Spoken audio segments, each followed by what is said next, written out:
Welcome back to my YouTube channel. You're watching The Tea with Nomi, and in today's video, we're going to be getting into these Reddit stories because once again, my obsession has taken over. I can't stop reading these Reddit stories. I won't stop reading these Reddit stories, and babe, now you're about to read them with me. So let's go ahead and dive right into this tea. As you know, I have 2 to 3 stories prepared for you all, and we will go ahead and skim through them. We're going to give our opinions. We're going to talk about what these people shouldn't have done. We're going to talk about what we would have done, and most of all, we're going to talk about what your baby daddy wish he would have done. No, I'm just playing. But we're going to go ahead and get right into these stories ASAP. Okay, so y'all already know one thing. If you've ever been on Reddit, you know that these people tend to overshare. So you already know I got at least one story for you that maybe you didn't need to know, but somehow afterwards you're gonna feel like you should have known. And it's gonna be entertaining because you know why? Otherwise I wouldn't have saved it. And it was entertaining for me to read it, and I'm gonna read it to you very entertainingly. Is that a word? Entertainingly. I don't know, but I'm gonna read it to you. So this is the first story. It says, my pregnant daughter is going to marry an incarcerated man. How can I go about this situation? So this lady is 47 years old. Her daughter is 22 and she's about to marry an incarcerated man who is 29 years old. She says she's concerned for her child. Yes, she's an adult, but she feels like she's making the worst decision for herself. She does not approve of it at all. My daughter had good things going on for herself. She graduated high school, went to college, and graduated with her associates, got accepted into dental school, and all of it's going down the drain because she's chosen to invest her time and energy into her soulmate. Prison game. About a year ago, her daughter started writing letters to prisoners as a pen pal to keep them company. What the hell is going on here? At first, she was uncomfortable with the idea for many reasons, but it never crossed her mind that she had fallen for a criminal. But she still rented a P.O. box for her so that she wouldn't give out her address. It's her mom talking, okay? She says that her daughter was in a healthy relationship with her now ex-fiancé. They had been together since her senior year in high school. They had their first child over a year ago, expecting another, and then they got engaged 6 months ago. A month ago, her daughter told her that she and her fiance were taking a break, and 2 weeks ago, she called off the engagement and left him. He's a complete wreck. He told me his family that he created with her daughter is now broken. He feels so blindsided, as does she, because she believed that her daughter was truly in love, but she wasn't. She wasn't happy. Okay, so her daughter was not satisfied. You know what? We're going to take this over to like the Vampire Diaries. You know Elena with, what's his face? What was his name, y'all? That already tells you enough about where my mind is. Elena with Stefan, right? You know how she was like not completely satisfied with him? That's why she ended up with Damon after the fact. You know, she wants a love that consumes her, and he ain't got it. It don't matter that she has a child with him and she's pregnant with another one. It's not enough. She wants something more. So the mom says she's been very supportive of her daughter during this whole situation. That is until she told me she was already in a new relationship. Now remember, y'all, she just called off the engagement 2 weeks ago, and now she's already telling her mom that she's in a relationship already. She says that she was taken aback. She started questioning her about it, and her daughter confessed that she had fell in love for one of the prisoners she's written to. In fact, they've been together for 3 months. She just said that they were taking a break a month ago. And then 2 weeks ago, she called off the engagement. And now she's telling her mom that she's been seeing, or she can't see him because he locked up. She's been dating this guy for a whole 3 months. Okay? So it makes her mom sick to her stomach even typing this out right now because she can't believe it. They've been in contact for almost 8 months, and since then, they've fallen more and more in love with each other. Baby, this is too much. Wait a minute. So she has visited him multiple times. I guess she has been seeing him because she's been visiting him in jail. Oh my God. She's even taken the grandson to visit this man. Oh my gosh. Wow. Okay, that's so disrespectful. Anyways, she's shown her mother pictures of them embracing and the prisoner boyfriend, lover guy holding the grandchild. The mother has done some research and looked up his charges. She says she is so livid that she even bought the grandson even herself around someone who could do such horrible things. She is horrified for her daughter and grandson. She's tried expressing her concerns to her daughter, but she's in a whole other world. The daughter told the mom last in-person visit that he had popped the question, and she said yes, and that's when the mother snapped. She was and is very pissed about this whole situation, and her daughter is hurt that she's not supportive of her decisions. Her daughter has defended their relationship and her choices, and her mother started arguing. It got so bad that now her daughter is not speaking to her or allowing her mother to see the grandchild, and it breaks her heart. She says that she loves her child, but she will never approve of this relationship. She understands that as an adult, she has the right to make her own choices, and she's always been proud of her independence. But as someone who loves her deeply, it's hard for her, the mother, to watch her daughter make a decision that I feel could be harmful to herself and the grandson. She is scared for her because of what she's learned about this person's past, and she can't shake the fear of what could happen. I don't want to lose her or my grandchild to a situation that seems so risky. I don't know what else I can do, and I feel so hopeless. Please, what else can I do? Y'all, what the actual hell is going on here? Okay, for one, I don't even know where to start with this. Like, why would this girl all of a sudden, after making such strides in her future, why would she start writing pen pals to prison inmates? That already lets me know that her daughter was not very bright.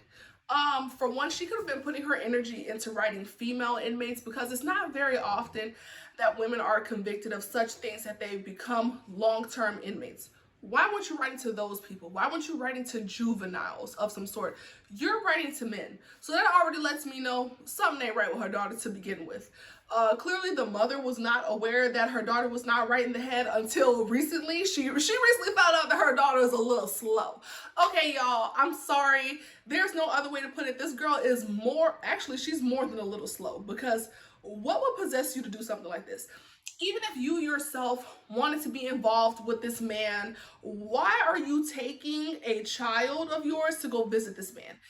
And I know sometimes there are mothers who overreact, because some young ladies do end up dating men who are in jail, incarcerated for whatever reason.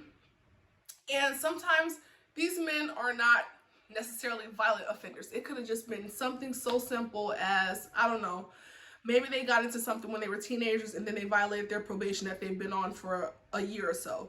You know, it could have been something like that. But clearly for this woman to freak out to this level, and for her to go look into the past and find what she found, this man is more than likely a violent offender, which is probably why she's so concerned, more so for the grandchild, on top of being afraid for her own child. She is not very bright. I would not leave my grandchild in the custody of her, because she is clearly stupid. It's not much that can really be said for her. Like, you know, this is not the kind of person you can speak common sense to. And I'm going to need people to start understanding that just because somebody is book smart, just because somebody is talented in academics, does not mean they're common sense smart. Okay, I'm going to need everybody to understand that. Someone having book smarts is not equivalent to street smarts, is not equivalent to common sense smarts. Those are 3 separate categories, and her daughter is missing 2 out of those 3. So literally all she has is book smarts. This is so ridiculous, and I really feel for this lady, because had it been me in this situation, I think I would have been so mad to the point that I would have been ready to put hands on her. I'm not even gonna lie to you. What the hell are you doing? Where's your sense of survival? What the hell is going on? Like, where's this girl's dad? He needs to be talking some shit to her, because clearly she's missing brain cells. If I were her mother, I would have to disconnect from her. I would have to, because there's not much power that her mother has in this situation other than to not support her through this bullshit that she's doing.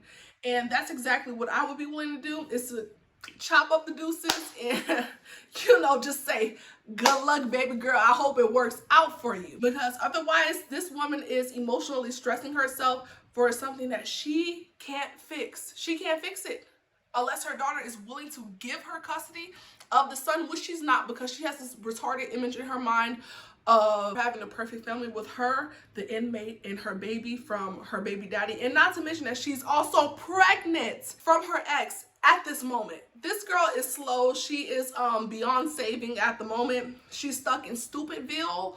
And you know, with Stupidville, it's one way in, no way out until they decide that they want to leave. So you got to leave her there, you know. But you all, let me know what you think about the situation. Is there something that maybe you know of legally that you could have done to prevent, or not even to prevent, but to interfere with this situation, to stop this child from being put in a dangerous situation with this woman?